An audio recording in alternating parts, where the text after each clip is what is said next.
My name is Johansson and I work as a cloud expert at PLM Group. My job is essentially to help people and organizations work even smarter using the tools and services provided by Dassault Systems and SOLIDWORKS. In this session we're going to look at data management on the cloud, and the tool we're going to use for this is known as 3D Experience, which basically is an innovation driver of the future.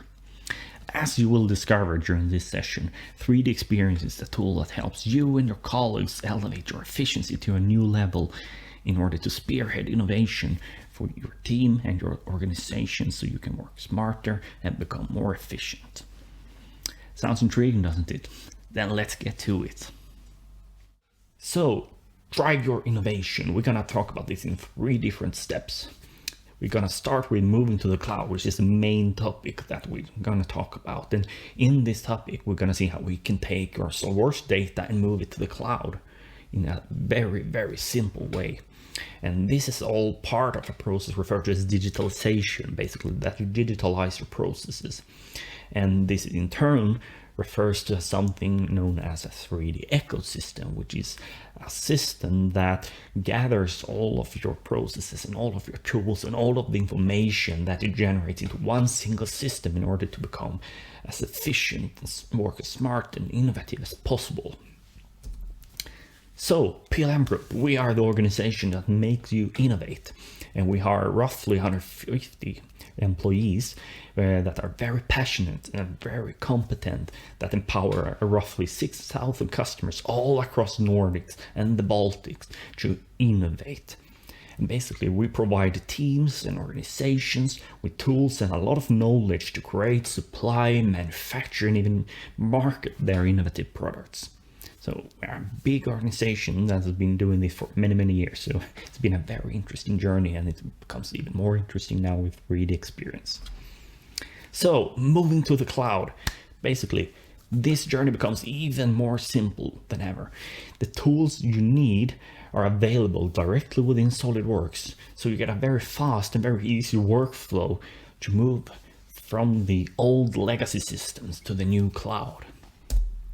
So what will we do? We will add files to this cloud storage and organize them using bookmarks. And then of course we will reserve files and we will update the file revision. And we will also open files from the cloud storage and get the latest revision. And then you think, wait, hold on, what? Cloud storage, bookmarks, reserve files, file revision, what is that? And I would imagine that if you are familiar with PDM, some of this might sound a bit familiar to you, that you know what it is, but just for the sake of it, for everyone who doesn't know, let's just go through it very basically. And the cloud storage is basically the cloud environment for storing your files. It's basically a hard drive up in the cloud that you save your files on instead of saving them locally on some server or your computer. And of course, bookmarks is sort of like folders that helps you organize and finding the files so that you can share them easily.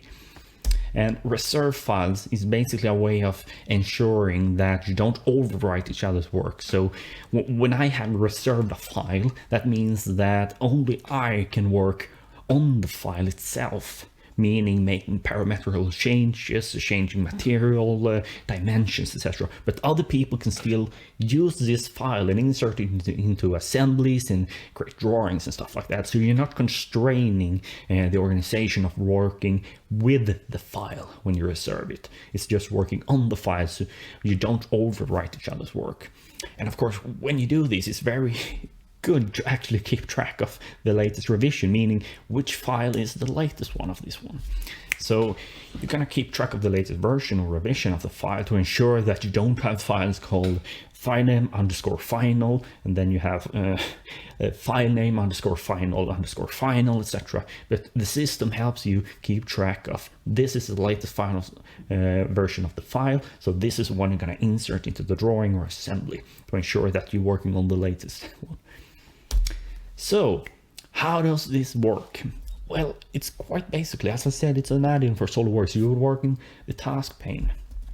You simply right click on the file you want to save to the platform, and then you select save. And then of course you select bookmark, because you have your add-in in SolidWorks, you say you want to save it, and then you have to specify where do I actually want to save it. So let's jump to SolidWorks. So as we can see in SolidWorks, we have a task pane, we have an add-in for 3D experience with a number of different tools and palettes depending on what you actually want to do. If you want to control the life cycle, meaning the status of the file, if you want to do some simulation, if you want to filter the file structure somewhere, you can do that. But let's start with creating a new simple file to demonstrate the core capabilities of this. So create a new empty file and add some geometry just to have something to save up to the platform. So let's create a square and a hole and extrude it just like that. And every time I do something, I can see that I get status update in my 3D Experience add-in. In this case, 3D Experience recognizes that, hey, you know what, this file is new, it doesn't exist in the cloud storage. So I get this status indication that, okay, this file is not yet saved. So to save it, I simply right click and select Save with Options. And I select Save with Options because I want to be able to specify where I want to save it. If I already have specified previously where I want to save it, I can simply select Save because then it already has a bookmark decided. So in this dialog box, I can select a bookmark, meaning a folder, so to speak, on the 3D Experience platform where I want to save it. So it's easy for my colleagues to find the file afterward as well. So let's select the bookmark and then apply that to this file. So once I have selected a bookmark for the file, it gets an indication or a property for this bookmark. So I can see that, okay, this part is now saved to this bookmark, which makes it easy for everyone else who want to use the file to find it. And voila, it's saved to the platform. And I get a new indication of the status in the add-in as well. So what about drawings? You just open a file or created a file and saved it, but how does it work if I have a drawing attached to this file? Well, basically it's the same thing. You right click on the drawing, select Save. Then you select the bookmark. And what's really, really nice when you have a drawing is that once you save the drawing, it will also automatically save the entire structure or the entire 3D model that is displayed on the drawing for you. Usually, perhaps you might have saved these files to the platform prior to creating the drawing, but sometimes you might get a package of files from a supplier or something where you have to save them all to the platform. So instead of saving each and every single component to the platform and then saving the drawing, you can just select the drawing and save it. So in SolidWorks, if we open a drawing or a package of files with an associated drawing, we will be able to display this quite easily. So when we open the drawing, it will load the drawing and it will sort of organize everything in the drawing as a hierarchy beneath the drawing itself, just as a top assembly. And just as previously, we can display the status or see the status for these files directly in the add-in, and we can easily see that, okay, there's not a single file here that is actually saved to the platform or to the cloud storage. And I can also open the top assembly from here to, verify that, yeah, it is indeed not saved to the platform. But I don't have to, save it from here. I can save it all in one go directly from this interface from the drawing. And I do that by right-clicking on the drawing itself and then selecting Save with Options. What's really nice when you have a drawing or a lot of different components, in this case, is that you can decide that one or more components should have one bookmark, meaning they should be saved at one location, and then other components, perhaps all of the other ones, just simplest of it, they should be saved in another bookmark, meaning you can split it up where it should be saved, so you don't have to save all of them in one single location. It should also be mentioned that the performance here, you have all of the files that you're going to save, and usually you might have saved them all at once to the 3D Experience platform or individually to the 3D Experience platform, meaning that they're already saved, so you only have to save the drawing. But you can, of course, as in this instance, save them all to the platform at once, and then it takes evidently a bit more time than normally. And this, of course, depends on your connection and stuff like that. So in this dialog box, we can basically select either all of the components, including the drawing, and say that, okay, we want to save them all to one single bookmark, Or we can take, for example, the drawing and the top assembly and save them to one bookmark and all the other components to another one. So you don't have to browse all of these folders in order to find the top assembly, for example, in the drawing for it. So you can work quite easily and quite efficient with it. Perhaps you want one bookmark or one folder for your standard components, for example. You want another folder for drawings, etc. It depends precisely what you want and what you need. So you can work quite efficient with these bookmarks. So it's up to each organization to decide the process or the how to basically and how to structure it. So in this dialog box, you don't have to create all the bookmarks in advance, but you can create them on the go as well. Meaning you don't have to perceive deep into the future or far into the future in order to figure out, oh, we might have a bookmark for that, or we might have another bookmark for that, etc. But you can actually create them basically on the go, directly from within. So you can, work very smart with the tools directly in here. So it's not a too different interface, and I would say it's somewhat intuitive. In this case, we have two components, the top assembly and the drawing that is saved to one bookmark, and all the other components is saved to another bookmark that we just created. So once we save them, they will be saved to the cloud storage. So it's quite easy, as you can see, to get a drawing and the entire file set associated with the drawing up to the platform or the cloud storage to enable other people across the world basically to get access to it.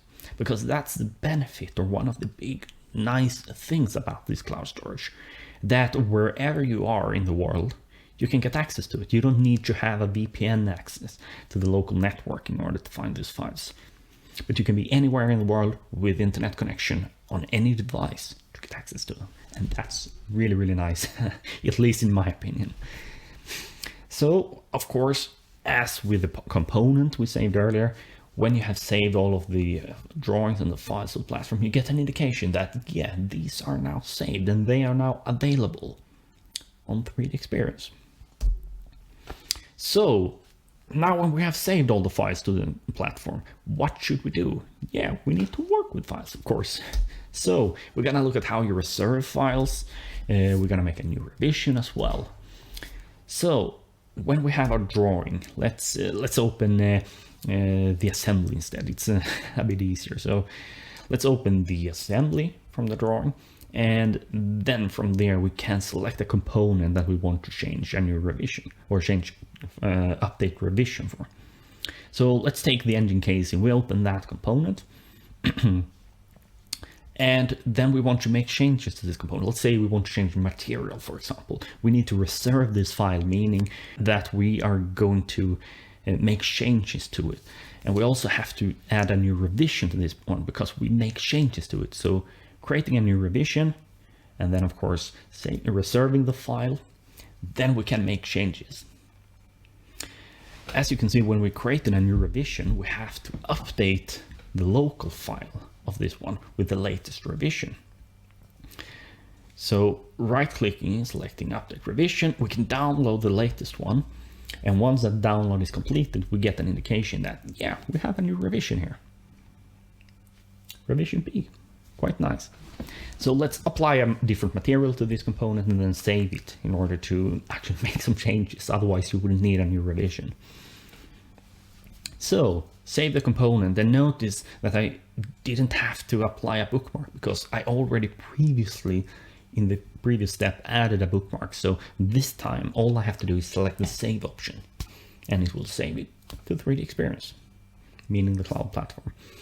And then, of course, now when I'm done, I unreserve the component so other people can use it if they want to. What I also have to consider is that when I made changes or haven't made changes to a component or a sub-assembly, I would need to save the top assembly as well, which is quite natural. It's what you have to do in SOLIDWORKS either way. I would also have to, of course, consider if the component I made changes to is located within a sub-assembly, because then I would have to, reserve that sub-assembly as well, because the sub-assembly too has had changes made to it. In this case, however, the component was directly under the top assembly, meaning we do not have to reserve a sub-assembly, but I could if I wanted to. So we have reserved the top assembly, meaning that we have enabled it to make changes to it. And then we can save the top assembly in order to, update the file with the latest changes. So we right click and select save, and it's saved to the platform. Simple as that. And of course, I can release it as well, or unreserve it, to have my colleagues being able to work with it as well, or work on it. And of course, I can see in the revision column that, yeah, I do have a new revision for this file. So we have looked at how we can save both a new file and a set of files, including a drawing to the platform. We have seen how we can work with files, but the big question remains also that, of course, you want to know how you can open a file as well, because besides saving it, besides working with it when you do the actual work, you need to be able to find it afterwards as well, and your colleagues need to be able to find it too. So how do you actually open files? Well, you can open them from a bookmark, plain and simple. And you do that by drag and drop. And the big difference here is that if you already have, for example, an assembly open, and you drag and drop the file from a bookmark into the assembly, you will actually insert it as a new component. But you can, of course, also open the individual component directly into a new window without inserting it to an assembly. So if we move to SOLIDWORKS once again, we can, in the 3D Experience add-in within SOLIDWORKS, access more tools besides the one for data management. And here we have the bookmark editor, meaning that we can access all the folders and all the other files that we have saved to the platform. So in this case, let's navigate to some bookmark. Take the demo bookmark, for example, and yeah, go to the motor components perhaps and see if we can find some generic component just to insert. So from here, I can simply take one of these components and drag and drop it into my assembly in order to insert it as a new component. And that's quite efficient. I don't have to open a new window and browse for it everywhere, but I have it directly within SOLIDWORKS. As you can see, we have inserted a screw or bolt directly into our assembly. But I can, of course, open a component itself in a new window without having to insert it into an assembly. So if I right click, I can select open, and it will open the component itself without inserting it into the active document. Quite straightforward. So what we have done, if we are to summarize things a bit here, we have added new and existing files to the cloud storage. We have also reserved files and updated the file revision. And of course, we have opened files from the cloud storage, meaning we have done the entire circle. We have created new files, we have reserved them, updated revision, and we have opened files. So the big question now is, are there any additional benefits? Yeah, unsurprisingly, there are lots of different benefits, because as I mentioned, this cloud storage is more than just a cloud storage. It's basically a 3D ecosystem of different tools and processes that enables you to work more efficient. And part of this is something referred to as digitalization. It's basically a way of change how you work, or it's not necessarily the main focus that it changes how you work, but rather that it enables you to work a lot better.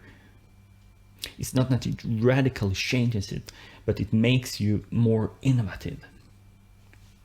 And what is this digitalization? Well, it's basically the concept of digitalizing all of your processes in your organization. Instead of doing things a lot manually in different systems, you connect them all into one single environment, where you have, for example, project management, where you can manage your bill of materials, you have change management and issue management, you can do markups and preview of files, social ideation and social features, planning, digital testings, for example. All of these different processes that organizations utilize, they are gathered into a single platform and digitalized, because what you get then is that you get streamlined processes, and it tries to capture all the information and all the data that you generate through these processes and save them in a single environment in order to remove silos in the organization. And all of this digitalization is basically made possible from this thing called 3D ecosystem. And that 3D ecosystem, abstract as it may sound, is basically the concept of connecting a lot of people, or all of the people and all of the processes and all of the ideas, into one single 3D digital ecosystem. And this in turn makes it possible to basically pioneer the future and gain a very, very nice competitive advantage in order to secure your market leadership. And of course, you can transform and future-proof the value chain and add the latest technology included, as I mentioned previously, augmented reality, virtual testing, generative design, and such nice state-of-the-art things in order to elevate your innovation to the next level. And this 3D ecosystem is very, very cool because it continuously updates with the latest features and functions, with the latest processes, with the latest state-of-the-art stuff that you have at your fingertips, basically. And one of the nice things about the 3D ecosystem and this digitalization is that you have something referred to as digital continuity, meaning that you tie the information that you generate in the different processes to the model itself. It's a model-based system. So all the related documents, all the related products, all reported issues, materials, and all that stuff is tied to the model itself, meaning that you can go from anywhere in this chain to the information that you need. You can start with a 3D model and browse from there to the documents, or to the project tasks, or to the issues reported to that, or you can go from the issues to the model itself or related documents, meaning that you have this digital continuity and traceability in order to track what you need and find what you need when you need it without having to ask a lot of different people to find it for you. And all of this is connected on this cloud environment referred to as 3D experience. And it sort of connects the management with the design, with the manufacturing, with the sales, with procurement. Basically, all the components of your organization is able to collaborate on this one platform and remove silos in your organization to become more efficient and streamlined. So what this actually does is that it opens up a universe of opportunities for you and your organization to grow and make yourself more innovative in the competitive and global landscape of today. And that, I think, is really cool. So, of course, there's a lot more than this. We have looked at that tiny part of all of this big cloud thing. And there's so much more to learn. And of course, we try to keep you all updated on LinkedIn and on Facebook and on YouTube and Instagram and all these social media. And of course, on our website itself. So my recommendation is that, yeah, you can look at these links, or you can contact us directly. Just give it a call. And we will be very happy to inform you, tell you more about these very exciting stuff.